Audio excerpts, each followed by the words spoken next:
Assalamualaikum warahmatullahi wabarakatuh. Selamat pagi anak-anak kelas 3. Bagaimana kabarnya hari ini? Berjumpa lagi dengan Pak Hadi yang akan siap menemani kalian selama belajar Sejarah Kebudayaan Islam atau SKI. Baik, sebelum kita memulai pembelajaran pada hari ini, terlebih dahulu marilah kita membaca basmalah bersama-sama. Bismillahirrahmanirrahim. Untuk materi pada hari ini yaitu kita akan membahas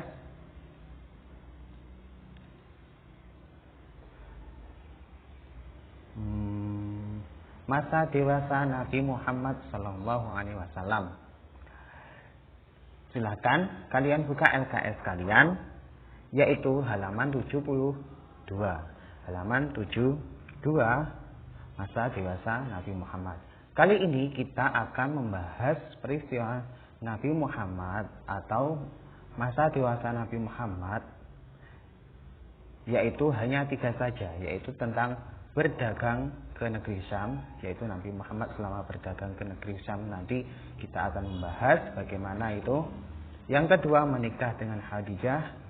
Nabi Muhammad ketika dewasa itu menikah dengan Khadijah.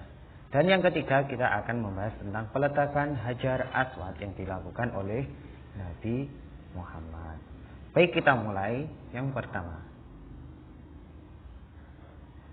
berdagang ke negeri Syam.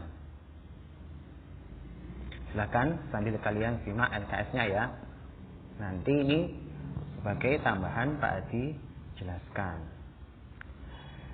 Bismillahirrahmanirrahim. Yang pertama, berdagang ke negeri Syam.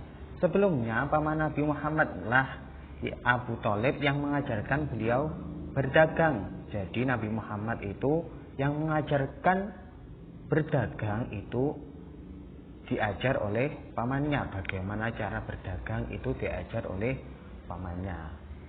Pada usia 25 tahun Nabi Muhammad mulai berdagang.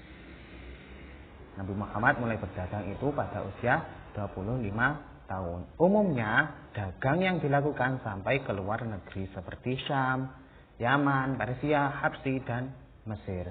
Jadi Nabi Muhammad itu ketika berdagang tidak hanya di dalam negeri saja, tidak hanya di Mekah, di Arab saja, tapi berdagangnya ke luar negeri seperti Syam, Yaman, Persia, Habsyi, dan Mesir.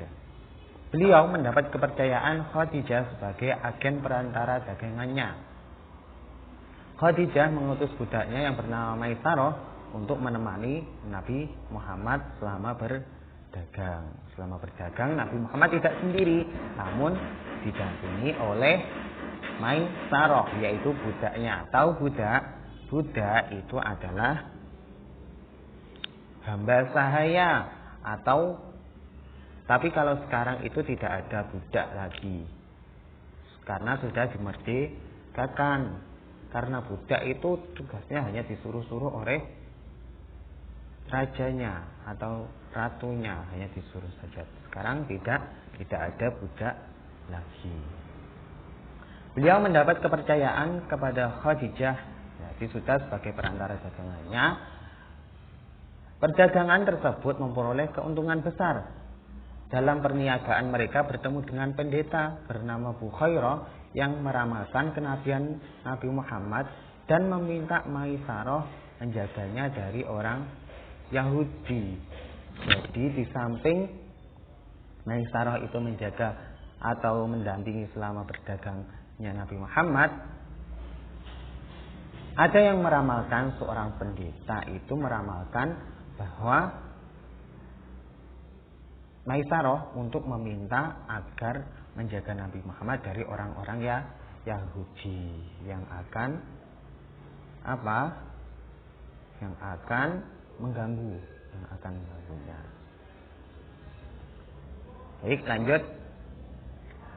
Selanjutnya peristiwa yang kedua yaitu Nabi Muhammad menikah dengan Khadijah, Siti Khadijah.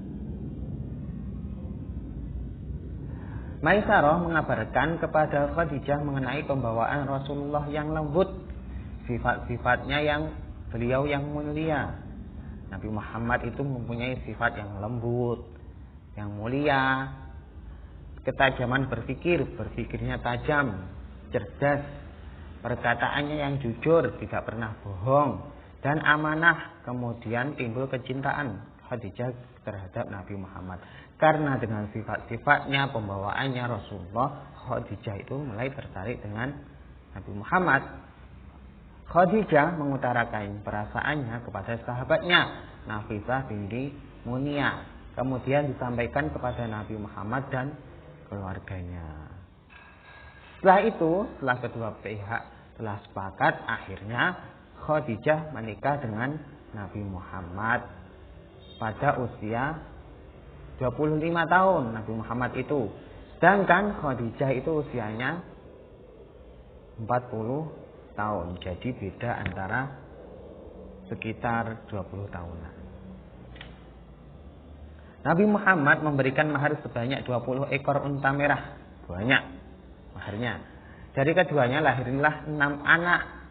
2 anak laki-laki dan 2 perempuan.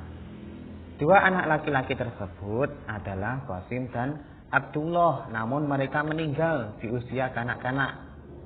Masih anak-anak, mereka sudah meninggal. Adapun keempat putrinya yaitu yang bernama Zainab, Ruqayyah, Ummu Kulthum dan Fatimah. Jadi Nabi Muhammad itu mempunyai 6 anak, namun 2 anak yang laki-laki sudah meninggal dan tinggal 4 saja putri semua. Itu hanya anak dari Khadijah, berbeda dengan istri-istrinya yang lain. Karena Nabi Muhammad itu menikah tidak hanya satu kali, tapi berapa kali? Ada berapa ya? 4 atau 9 gitu.